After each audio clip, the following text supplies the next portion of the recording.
I was standing in line at the grocery store when I saw her Snapchat. The image popped up like any other. A clean forearm stretched out against the white paper of a tattoo artist's table. Fresh ink glistening. Black lines, sharp and deliberate. She'd gotten a tattoo, something from a Friday the 13th flash sheet. I recognized it immediately. I knew the artist. I'd followed their page. Hell, I had almost gone in myself for one of those designs. The one she got? That piece costs $180. That number stuck in my throat like a bone. Just 2 days earlier, this same friend had told me she was skipping meals. Not that she was hungry. Not that things were tight. She said, "I literally can't afford food. I'm so broke I haven't eaten in 2 days."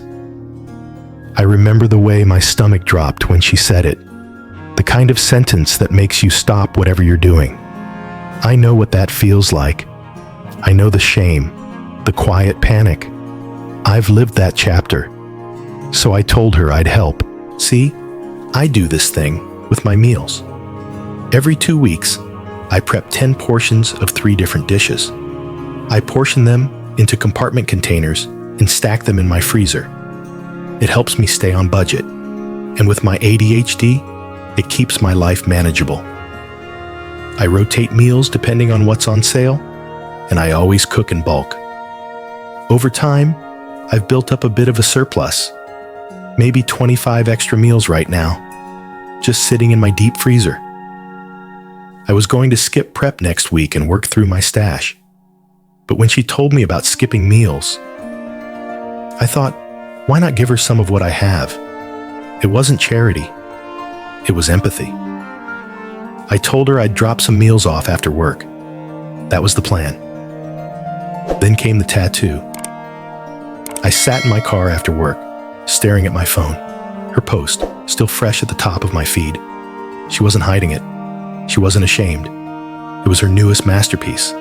I felt stunned, and then angry.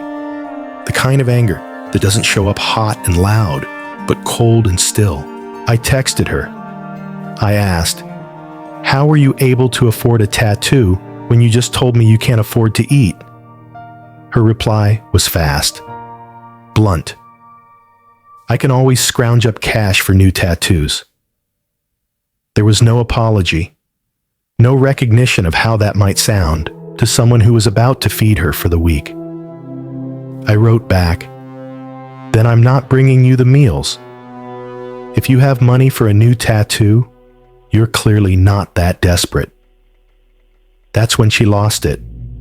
She called me a bitch, said I was being classist, that poor people are allowed to have nice things. That last part hit me hard, because I believe that. I do. I think everyone, especially people struggling, deserve moments of joy, beauty, self-expression. That's not the issue. The issue is the order of priorities. When I was struggling, really struggling, I didn't buy tattoos. I didn't go out. I skipped things I loved because I had to eat, because I had bills, because I couldn't rely on anyone but myself. So when someone says, "I'm starving," and then shows off $180 of fresh ink, something doesn't add up. And when that person turns around and calls you names for not giving them food they clearly felt entitled to, it stops being about generosity. It becomes something else. Manipulation, entitlement, disrespect. I sat with that message chain for a long time. Was I being too harsh? Was I letting my own past struggles cloud my ability to be compassionate? Was I punishing her for making a different choice than I would? Or was I finally learning that boundaries aren't cruelty, they're clarity? Because I didn't yell at her. I didn't shame her. I just said no. I rescinded an offer. An offer made under the belief that she was in a dire situation. And the moment I questioned that narrative, she lashed out. That tells me something. It tells me that maybe the story she told me, the skipping meals, the desperation wasn't the whole truth. Or maybe it was true, but she made the choice to ignore the hunger and prioritize a want, a tattoo over food. And maybe she could do that because she thought someone else would step in and fill the gap. Someone like me. I don't know if she conned me. I don't know if she truly believes she's struggling. But I do know that when I was living paycheck to paycheck, when I was clawing my way back to stability, I didn't ask others to carry the weight of my choices. So, no, I didn't drop off the meals. And now I'm the bad guy. The classist. The cold one. The bitch. And I'm sitting here wondering, was I wrong? Was I the asshole? Because I can't shake this guilt. But I also can't ignore what it felt like, watching that tattoo glisten under fresh bandage while I packed food meant for someone who claimed to be starving. So, am I the asshole? Here's the thing about generosity. It's not a contract, but it is a relationship. When someone offers help, especially something as personal as food, they're stepping into your story.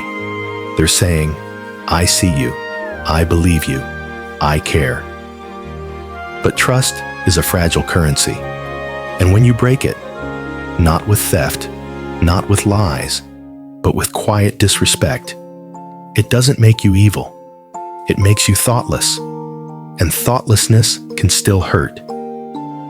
This story isn't about whether poor people should have tattoos.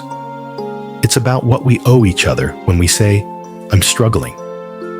It's about the weight of empathy and how it gets heavier when you realize someone might be using it as a tool rather than a truth. The storyteller here wasn't cruel. They weren't dismissive. They listened. They offered.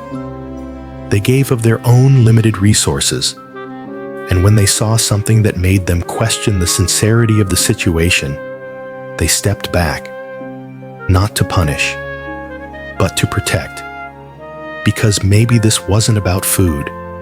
Maybe it was about boundaries and how hard it is to hold them when your heart wants to help, but your gut says something's off.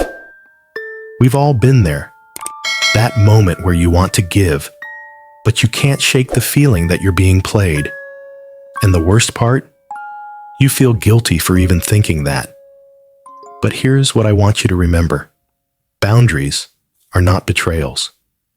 Kindness does not require self-erasure. And questioning someone's narrative, especially when their actions contradict their words, is not cruelty. It's responsibility. So here's my question to you, listeners of AITA Stories.